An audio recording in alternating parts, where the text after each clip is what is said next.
12મો પ્રશ્ન ધ્યાન આપો. સંયુક્ત એવા વિદ્યુત અને ચુંબકીય ક્ષેત્રોમાં વિદ્યુત ભારની ગતિને વેગ પસંદગીકારના સંદર્ભમાં સમજાવો. તો ક્યુ વિદ્યુત ભાર વી વેગથી વિદ્યુત અને ચુંબકીય ક્ષેત્રમાં ગતિ કરે છે ત્યારે તેના ઉપર લાગતું લોરેન્ટ્સ બળ સમજી શકાય કે વિદ્યુત અને ચુંબકીય ક્ષેત્ર બંનેમાં ગતિ કરે એટલે એની ઉપર લાગતું બળ એ લોરેન્ટ્સ બળ તરીકે આપણને મળે છે. તો એ લોરેન્ટ્સ બળ નીચે પ્રમાણે આપી શકાય. એફ બરાબર એફ ઈ વત્તા એફ બી. ઈ એટલે વિદ્યુત ક્ષેત્ર, બી એટલે ચુંબકીય ક્ષેત્ર. તો એફ ઈ એટલે તો એફ બરાબર પેલું ક્યુ ઈ હતું ને, પણ વિદ્યુત ક્ષેત્ર છે એટલે એફ ઈ બરાબર ક્યુ ઈ અથવા ઈ ક્યુ. અને એફ બી એટલે ક્યુ વી ક્રોસ બી. બરાબર, એટલે આ થોડુંક પ્રિન્ટિંગ મિસ્ટેક જોઈ લેજો, પ્લસ ના આવે પણ ક્રોસ આવે એટલે વી ક્રોસ બી તરીકે મળે. ક્લિયર? હવે અહીંયા દિશાને અનુરૂપ જોતા રહો. અહીંયા દરેકે દરેક એકબીજાને લંબ રૂપે છે. જો આ વી એ એક્સ દિશામાં, બી એ ઝેડ દિશામાં, એટલે આ બંને એકબીજાને લંબ થઈ ગયા ને, અને ઈ એ વાય દિશામાં. પડી ખબર? એટલે બધા એકબીજાને કેવા થઈ ગયા? લંબ રૂપે થઈ ગયા એવું કહેવાય. આકૃતિમાં દર્શાવ્યા પ્રમાણે કિસ્સો આપણે વિચારો કે જેમાં વિદ્યુત ક્ષેત્ર ઈ અને ચુંબકીય ક્ષેત્ર બી એકબીજાને લંબ રૂપે છે અને તે બંને કણના વેગને પણ લંબ રૂપે છે. તો એફ ઈ બરાબર ક્યુ ઈ. હવે સદિશ બરાબર મૂલ્ય ઇન્ટુ એનું એકમ સદિશ. ઈ અહીંયા કઈ દિશામાં છે? વાય દિશામાં. એટલે અહીંયા આપણે કહી શકાય કે સદિશ બરાબર મૂલ્ય ઇન્ટુ એનું એકમ સદિશ વાય દિશામાં છે એટલે જે કેરેટ એટલે ઈ જે કેરેટ. એફ બી એટલે ચુંબકીય બળ, તો ક્યુ વી ક્રોસ બી. હવે વી એ એક્સ દિશામાં છે અને બી એ ઝેડ દિશામાં એટલે વી આઈ કેરેટ ક્રોસ બી કે કેરેટ. પણ મેં 11મા ધોરણમાં પણ યાદ કરાવ્યું હતું અને 11મા ધોરણમાં મેં શીખવાડ્યું હતું, એને યાદ કરી લો. બરાબર, આઈ જે કે આ એક ચકેડાને યાદ રાખવાનું હતું ને. પડી ખબર? જો આવી રીતે હોય તો આઈ ક્રોસ જે એટલે કે થાય, જે ક્રોસ કે એટલે આઈ થાય, કે ક્રોસ આઈ એટલે જે થાય.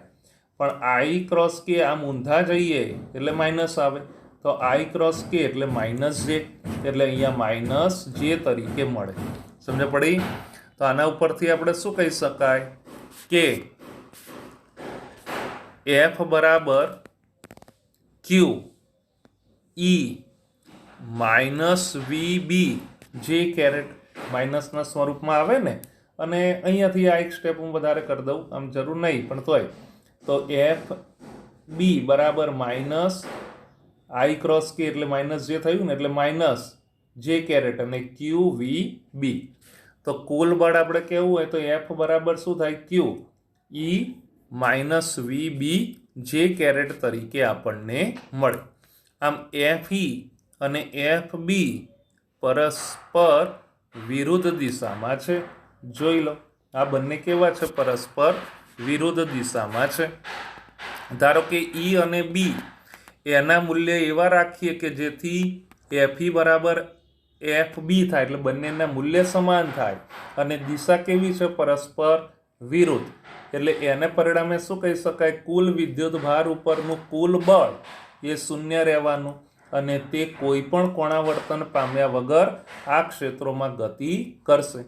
તો આમ કહી શકાય કે મૂલ્ય સમાન છે એટલે ક્યુ ઈ બરાબર ક્યુ વી બી કહેવાય.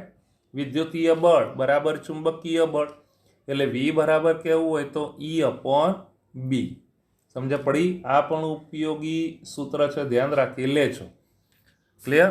તો આ શરતનો ઉપયોગ કરીને જુદી જુદી ઝડપથી ગતિ કરતા વિદ્યુત ભારોની કિરણાવલીમાંથી ચોક્કસ વેગના વિદ્યુત ભારિત કણોને પસંદ કરી શકાય છે. આમ પરસ્પર ઈ વિદ્યુત ચુંબકીય તરંગમાં એમાં આ આખા ભાગની ઓળખ આવે. તો પરસ્પર લંબ ઈ અને બી ક્ષેત્રો વેગ પસંદગીદાર તરીકે વર્તે છે. પરસ્પર લંબ ક્ષેત્રોમાંથી ફક્ત E/B ઝડપ ધરાવતા કણો જ કોઈ કોણાવર્તન વગર સીધે સીધા પસાર થાય છે. અને આ પદ્ધતિનો ઉપયોગ ઇલેક્ટ્રોનની શોધ કરી હતી એવા જે થોમ્સને ઇલેક્ટ્રોનના વિદ્યુત ભાર E અને દળ m એનો ગુણોત્તર E/m એટલે E/m માપવા માટે કર્યો હતો. આ સિદ્ધાંતનો ઉપયોગ માસ સ્પેક્ટ્રોમીટર નામના સાધનમાં થાય છે અને આ સાધન આયનોને તેમના Q/m એટલે કે E/m ગુણોત્તર અનુસાર જુદા પાડે છે. પડી ખબર? એટલે આ વાક્ય E/B એને અનુરૂપ જે સંશોધન થયા એની ઉપરથી આપણે કહી શકાય. આ પ્રશ્ન આ પ્રમાણે પણ પૂછાય અને એવી રીતે પણ પૂછાય કે માસ, આ જે છેલ્લું વાક્ય છે ને કે માસ સ્પેક્ટ્રોમીટર, તો આવી રીતે પણ પૂછાય કે માસ સ્પેક્ટ્રોમીટરનો સિદ્ધાંત સમજાવો. આ માસ સ્પેક્ટ્રોમીટર એનો સિદ્ધાંત સમજાવો. પડી ખબર? આ પ્રમાણે પણ પૂછાય, એ પણ ધ્યાનમાં રાખી લેજો. ક્લિયર? આવડી જાય? ઓકે. હવે એની પછી નવો ટોપિક સાયક્લોટ્રોન વિશેનો, એની આપણે વાત કરીએ એટલે 13મા પ્રશ્નમાં ધ્યાન આપો. સાયક્લોટ્રોન એટલે શું? સાયક્લોટ્રોનના સિદ્ધાંત લખો. તો સાયક્લોટ્રોન એ પ્રોટોન, ડ્યુટેરોન, આલ્ફા કણ જેવા વિદ્યુતભારિત કણો કે આયનોને ઊંચી ઉર્જા સુધી પ્રવેગિત કરવા માટેનું સાધન છે. તેની શોધ E.O. લોરેન્સ, આગળ લોરેન્ટ્ઝ બળ હતું, આ લોરેન્સ, અને M.S. લિવિંગસ્ટોન. કોણ છે? લિવિંગસ્ટોન. એટલે લોરેન્સ અને લિવિંગસ્ટોને ઈસવીસન 1937માં ન્યુક્લિયસનું બંધારણ જાણવા માટે કરી હતી. ટૂંકમાં આપણે આવા જે વિદ્યુતભારિત કણો છે ને, પ્રોટોન, ડ્યુટેરોન, આલ્ફા કણ જેવા વિદ્યુતભારિત કણો, એને આપણે ખૂબ જ ઊંચી ઉર્જા સુધી પ્રવેગિત કરવા માટેનું આ સાધન છે. બરાબર? આ એક બાબત. ખૂબ જ ઊંચી ઉર્જા સુધી આપણે પ્રવેગિત કરવા માટે આ સાધનનો ઉપયોગ થાય છે. અને ન્યુક્લિયસનું બંધારણ જાણવા માટે આ સાધનની શોધ કરી હતી. આ બે વાક્ય અગત્યના ધ્યાન આપજો. ટૂંકમાં આવા જે વિદ્યુતભારિત કણો છે એને ખૂબ જ ઊંચી ઉર્જા સુધી પ્રવેગિત કરવા માટેનું આ સાધન છે અને તેની શોધ ન્યુક્લિયસનું બંધારણ જાણવા માટે કરી હતી. સાયક્લોટ્રોનમાં વિદ્યુત અને ચુંબકીય ક્ષેત્રોનો સંયુક્ત રીતે ઉપયોગ વિદ્યુતભારિત કણોની ઉર્જા વધારવા માટે થાય છે. આ માટે બંને ક્ષેત્રોને એકબીજાને લંબરૂપે રાખવામાં આવતા હોવાથી સમજી શકાય કે વિદ્યુત, આગળ પણ આપણે ચર્ચા થઈ ગઈ, વિદ્યુત ક્ષેત્ર અને ચુંબકીય ક્ષેત્ર એ બંને કેવા? એકબીજાને લંબરૂપે. તો એકબીજાને આ લંબરૂપે રાખવામાં આવતા હોવાથી તેઓ ક્રોસ, એટલે ક્રોસ ગુણાકારને અનુરૂપ આપણે કહીએ ને, એટલે ક્રોસ ફિલ્ડ્સ તરીકે ઓળખવામાં આવે છે. ચુંબકીય ક્ષેત્રમાં વિદ્યુતભારિત કણનું વેગમાન વધારતા તેની ત્રિજ્યા વધે છે. આગળ સૂત્ર આપણે સાબિત કરી કાઢ્યું. બરાબર? તો ત્રિજ્યા જે પ્રમાણે વધે એ રીતે એનું વેગમાન વધે, અથવા વેગમાન વધે એ રીતે એની ત્રિજ્યા વધે છે. પણ પરિભ્રમણની આવૃત્તિ તેની ઉર્જા ઉપર આધાર રાખતી નથી, તેથી અચળ રહે છે. આ હકીકતનો ઉપયોગ સાયક્લોટ્રોનમાં થાય છે. એનો સિદ્ધાંત ધ્યાન રાખજો.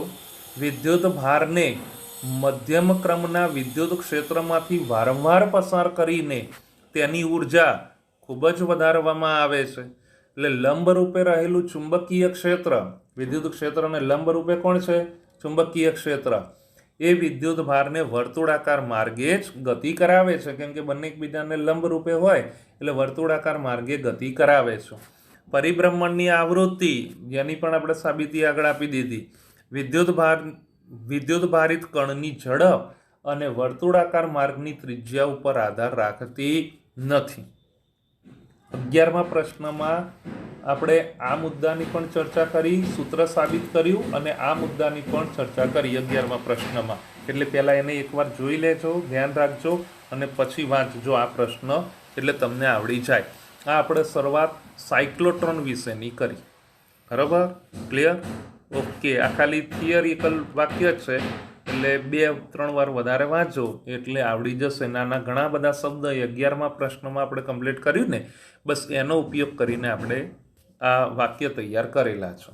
ક્લિયર? ઓકે.